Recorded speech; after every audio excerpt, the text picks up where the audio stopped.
Right, it's just a short video on my 10RB. I've come down today just to check things through us all. Not a lot, make a bit of a walk around video.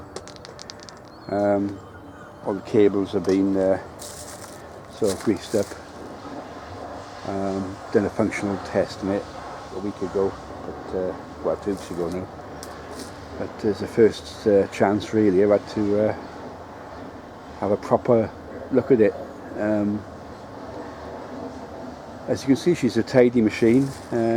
She was built in 1955, June 1955 I believe, went to the Ministry of Works. I think she was made as originally formed as a drag line, but now she's a drag shovel. I've been doing some minor work, just greasing basically.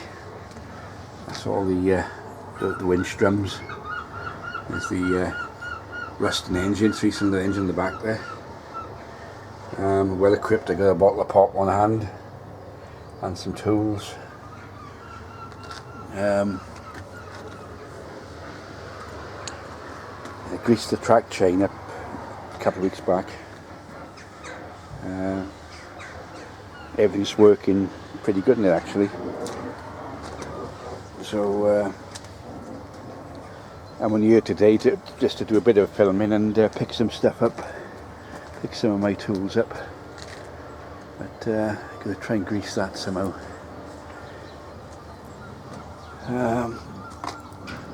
These are the controls. You can see the engine there. There's a throttle there with my ear protectors on. It's quite a noisy machine to operate. There's a winch drum. The lever, that little handle there is for steering. That lever there is for changing from slew to propel. This is the main engine clutch lever with the glove on. And you've got the hoist, the drag, front drum, the brake, and then you got your propel and slew lever and high speed propel lever. Put a little small tarpaulin in there just to stop any weather getting in, because these old machines are pretty open. Also a feature, I found an old toolbox, plastic one actually, in my shed. So this now is used for storing oils and a grease gun and various other bits. As you can see there, I don't know if you can see it, it's quite bright sunshine. Here's the details of the machine, number 19552, and there's all the British patents for the machine. Cab is pretty basic on these. That's the seat.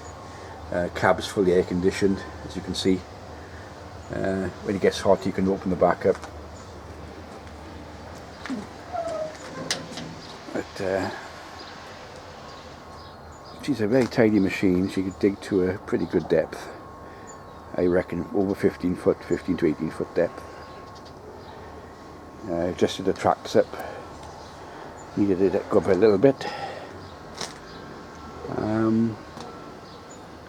So basically I'm just here to do a bit more greasing and have just a break out from the house. I've been sort of stuck in the house for months, but at last my knee is improving slowly. But unfortunately we've got no shows to go to this year. There's nothing much on till the end of the year, so it's a bit frustrating really.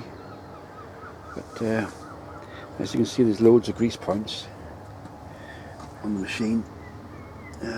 Also what I've done on the there's a cam which operates as a job to see the cam. There's a cam which operates the steering on this machine.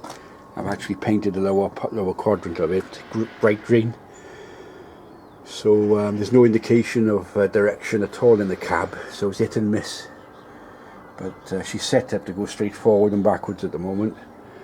with the quadrant facing. It looks like a face actually. The design of it looks like a face. So the chin of it, as you could call it, the chin of it is painted bright green. So just a glance through the casting will tell you which direction you're in. I don't know if you can see it from there.